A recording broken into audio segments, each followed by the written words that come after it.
మాది అనకాపల్లి జిల్లా రోలుగుంట మండలం జీపేగ్రహారం గ్రామం. మేము మా సమస్య ఏంటంటే తరతరాలుగా మా పెద్దల నుంచి సంక్రమిస్తూ మేమే భూమిలో ఉంటూ మేమే దాని మీదే జీవనం సాగిస్తూ వస్తూ ఈ మధ్య 2021లో ఒక ఎంఆర్ఓ ఏం చేశాడు, ఊర్లోకి రాకుండా ఒక సర్వే లేకుండా రైతులకి ఇంటిమేషన్ లేకుండా పాస్బుక్లు వేరే ఒక రియల్ ఎస్టేట్ వ్యాపారికి ఇచ్చారు. దాని మీద మేము ఆఫీసుల చుట్టూ తిరుగుతూ ఈ రోజు కూడా మా దగ్గర ఉన్న మా రికార్డ్ ఏంటంటే 1912లోనే గిల్మెట్ సర్వే జరిగింది. అలాగే 1967-68 టైంలో మళ్ళా రైతుల పేరునే సర్వే జరిగింది.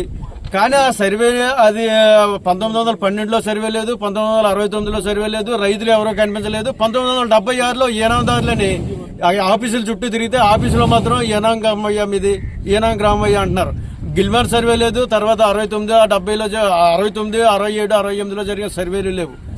ఈ సమస్యను జిల్లా కలెక్టర్ వారు గుర్తించి రైతులకి తగిన న్యాయం చేసి రైతులందరికీ పాస్బుక్ ఇచ్చేటట్టు చేస్తారని మా మనవి.